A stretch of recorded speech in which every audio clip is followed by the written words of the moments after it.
Really proud of our team. It is a difficult place to come and win football games. I think we all know that. Didn't go our way early. You know, the crowd noise is always an adjustable thing, but I thought our team really rallied. I thought the defense played tremendous. I thought our guys made plays when they had to. Hats off to Montana. They're a great football team. Coach Houck is the best. And I look up to him a lot and what he's done with his program, and hope we can build something similar at Davis. But I thought it was a great night for the Big Sky to get on ESPN and to see that atmosphere, and just proud of the team tonight, and look forward to get home safe, and hopefully we can figure out a way to keep it rolling. You brought up the crowd noise, some pre-snap penalties in the first half. Just what, in your mind, what do you felt went different in that second half when you guys were moving the ball more? Well, whenever you play at Montana, you know no one's going to be here in the third quarter. So you never have penalties in the third quarter. They usually happen in the first and the second quarter. We knew there was going to be false starts.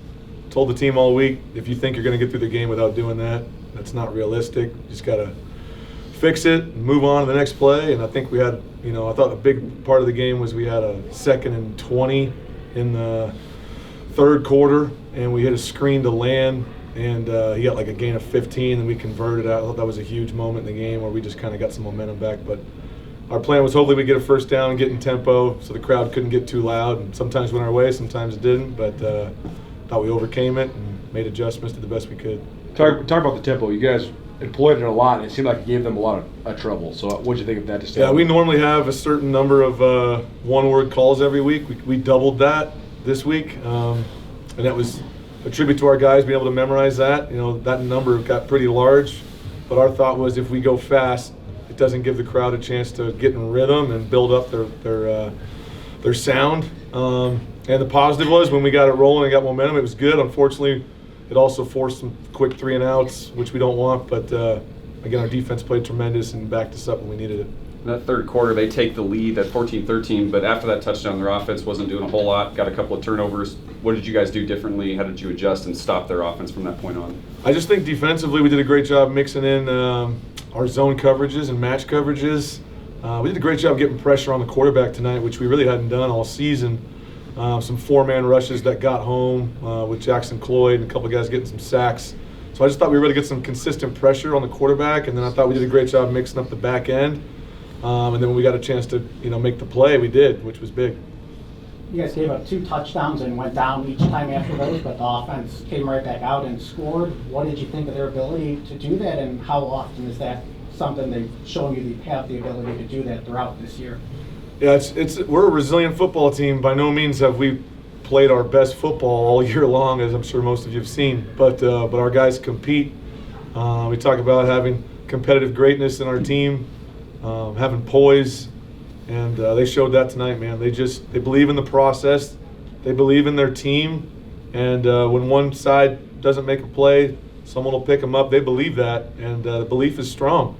And when that happens in a football game, especially in a place like this, that can create positive things happening. You had that 3rd and 2 going to the north, where you went under center and then you ran the sort of pass back to Simpson. Just talk about that play call and how much momentum that gave you. Yeah, well, there's a good story on that call. So we had 2 versions of that. The one that we scored on to land at the goal line, and we had the throwback version. And I called the version to land that we ran at the goal line, and Miles added the throwback on his own. So I didn't call that. So great call by him. But having a senior quarterback that improvised like that, how big is that for you guys? I just, I trust him as much as any quarterback I've ever coached.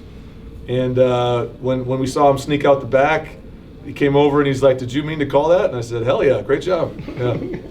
They were never able to kind of get the run game going. I just talk about the defensive game plan and stopping the run. I'm not sure our defense gets enough credit because of maybe some of the games we've had offensively, or maybe because I'm a quote offensive head coach. But Matt Coombs is a tremendous coach. He's been a tremendous coach for a long time. Our defensive front with Toki and Bearden and Zach Kennedy, I think they've been solid all year. I think they're all conference type players. And they stood to the challenge. We knew one of the keys was we had to slow down number 10, try to keep him out of the end zone. And I thought I did a great job of that all night. How did you guys prepare throughout the week to play 2 different quarterbacks, and just what did you think of your defense's ability to execute against both of them? I think the difference with them is I don't think they really run the offense different when a different quarterback comes in. I think they're, and I don't want to speak for Coach Houck, but I just think they like both players and they want to give guys both an opportunity. So we didn't really change much defensively when a different quarterback came in. We felt like we could play the same structure against both guys. And I thought they, again, did a good job of that. Your kicker hitting those 2 long kicks in the first half, yeah. Huge. Yeah, I thought Hunter really showed why he's should be considered an all-conference kicker. Thank you. Made 3 really tough kicks in a tough environment. I thought those were huge in the first half, though, because we were kind of slugging back and forth, and just to be able to get those points and go in with a lead, and then late to be able to get up by 16, again, really impressive. So fired up about Hunter. Was really excited about Ben, our punter. Just different kicks to keep the ball away from number 5, and our kickoff with Jello with the squib kicks and the sky kicks. I mean, we were trying everything to keep it away from. I thought we did a good job of that.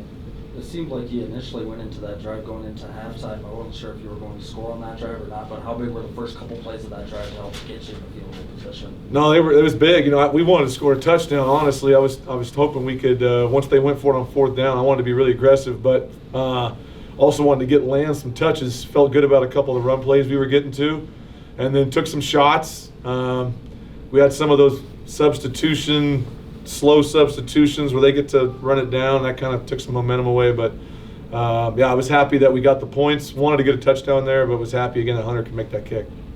There's that 4th and 2. You guys go for it. Montana gets called for that substitution penalty, but just your thought process on going for it in that spot.